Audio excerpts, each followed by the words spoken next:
Shalom, selamat malam, saudara yang dikasihi Tuhan Yesus Kristus. Selamat berjumpa dalam renungan pada malam hari ini. Saya mengucapkan salam sejahtera buat saudara semua dimanapun saudara berada. Damai dan sukacita oleh Roh Kudus melimpah senantiasa dalam hati dan kehidupan saudara semua. Sebelum kita mendengarkan renungan firman Tuhan, mari kita berdoa. Bapa, dalam nama Tuhan Yesus Kristus, kami mengucap syukur untuk berkat kemurahan-Mu. Tuhan sudah memimpin dan menolong kami dari pagi hingga malam ini. Kami bersyukur untuk kekuatan, sukacita, dan damai sejahtera yang Tuhan limpahkan dalam hati kami. Pada saat ini kami mau mendengarkan sabda firman-Mu. Urapi kami Tuhan dan berikan kami pengertian untuk kami dapat memahami akan kehendak-Mu. Dalam nama Tuhan Yesus kami berdoa. Haleluya, amin. Saudara dikasih Tuhan, pembacaan Alkitab kita pada saat ini terdapat dalam kitab Kejadian pasal yang ke-5. Saya akan membaca Kejadian 5 ayat 28 dan 29. Tertulis demikian. Setelah Lamek hidup 182 tahun, ia memperanakan seorang anak laki-laki dan memberi nama Nuh kepadanya. Katanya, anak ini akan memberi kepada kita penghiburan dalam pekerjaan kita yang penuh susah payah di tanah yang telah terkutuk oleh Tuhan. Saudara yang dikasihi Tuhan, studi terbaru menemukan bahwa nama berpotensi mempengaruhi perilaku, penampilan fisik, jalur karir, dan bahkan pilihan hidup seseorang. Meskipun fakta ini mungkin kelihatan kebetulan, tapi penelitian ini menunjukkan adanya pengaruh dari nama terhadap kondisi kehidupan. Di Indonesia ada orang tua yang dengan sembarangan memberikan nama kepada anaknya, seperti misalnya nama Anti Dendraf, Royal Jelly, Andi Go to School, Jas Hujan, Saiton, dan ada pula yang memberi nama anaknya dengan tanda baca titik. Syukurlah pemerintah sekarang ini sudah melarang pemberian nama-nama aneh dan juga nama yang terlalu panjang, sehingga orang tua tidak bisa asal-asalan dalam memberikan nama kepada anaknya. Dalam Kejadian pasal 5 ayat 28-29 ini tertulis, setelah Lamek hidup 182 tahun, ia memperanakan seorang anak laki-laki dan memberi nama Nuh kepadanya. Katanya, anak ini akan memberi kepada kita penghiburan dalam pekerjaan kita yang penuh susah payah di tanah yang telah terkutuk oleh Tuhan. Nama Nuh diberikan oleh Lamek dengan sebuah arti, yaitu penghiburan. Meskipun kalau kita mencari arti nama Nuh di mesin pencarian online, kita akan menemukan arti yang lain, tapi itu tidak meniadakan arti Nuh yang semula sebagai penghiburan.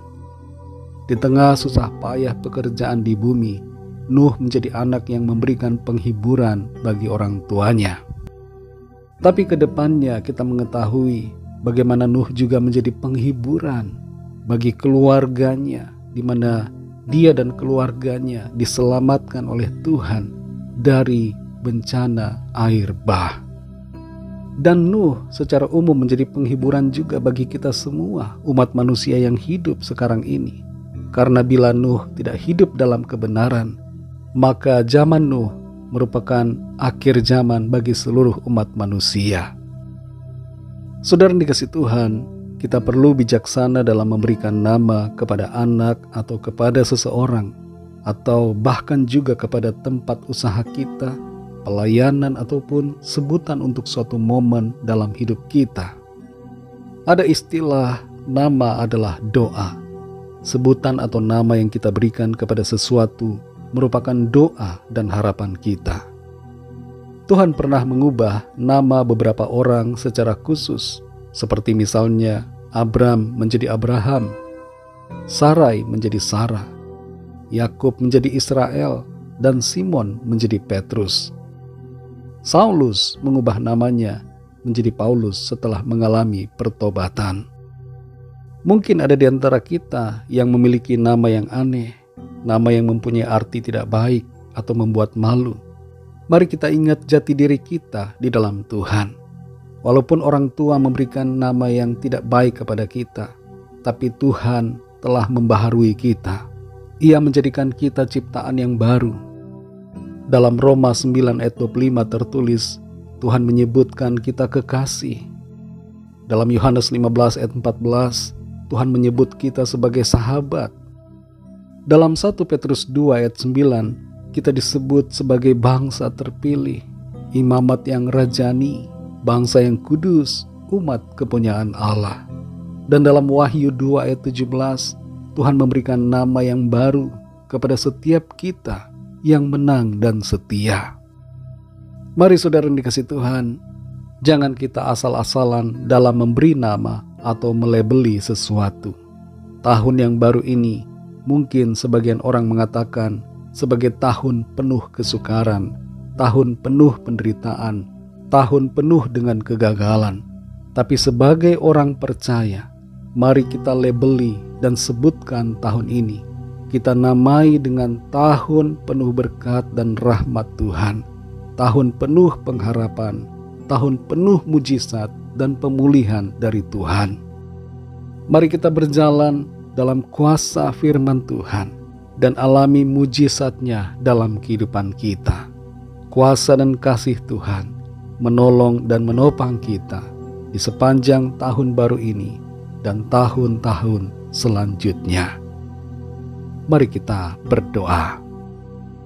Bapa, dalam nama Tuhan Yesus Kristus, kami bersyukur karena firman-Mu mengajar kami untuk kami bijaksana dalam memberi nama atau menyebutkan atau melabeli sesuatu dalam hidup kami. Baik itu anak-anak kami, usaha kami, tempat kerja kami, rumah kami, pelayanan, bahkan momen dalam hidup kami. Kami mau katakan yang baik, kami mau beri nama yang berdasarkan janji firman Tuhan. Dan kami mau berjalan dalam iman bahwa Tuhan menyertai kami dengan kuasa dan kasih-Mu. Di dalam Tuhan selalu ada mujizat, ada pertolongan, dan ada kemenangan yang Tuhan limpahkan. Terima kasih Tuhan. Kami bersyukur karena Tuhan membaharui kami, dan Tuhan menjadikan kami baru di dalam Engkau. Engkau melimpahkan kepada kami berkat keselamatan, anugerah kehidupan, dan pertolongan senantiasa. Terima kasih untuk firman-Mu. Berkati kami Tuhan di sepanjang malam hari ini. Lindungi kami dalam istirahat kami. Berikan kami tidur yang nyenyak, dan bangunkan kami kembali besok pagi dengan kekuatan baru. Tubuh yang sehat diberkati Tuhan. Untuk kami pakai memuliakan nama Tuhan dalam segala aktivitas kami.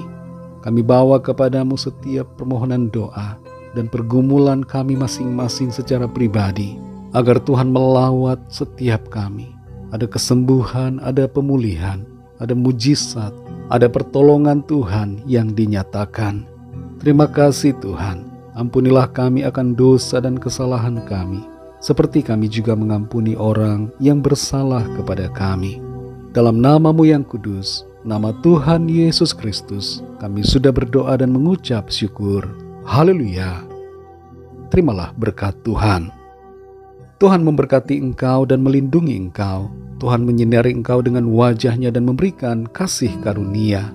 Tuhan menghadapkan wajah-Nya kepadamu dan memberikan damai sejahtera. Berkat anugerah dari Bapa Surgawi, cinta kasih karunia dari Tuhan Yesus Kristus, dalam persekutuan dan penghiburan Roh Kudus, menyertai kita semua sekarang ini dan sampai selama-lamanya. Dalam berkat nama Tuhan Yesus Kristus. Haleluya. Amin. Puji Tuhan, saudara yang dikasihi Tuhan, saya percaya firman Tuhan menjadi berkat dan kekuatan buat saudara semua, dan Roh Kudus akan menolong saudara untuk lebih lagi memahami kebenaran firman Tuhan. Tuhan Yesus memberkati saudara semua. Selamat malam, selamat beristirahat, dan sampai jumpa dalam renungan yang berikutnya. Haleluya.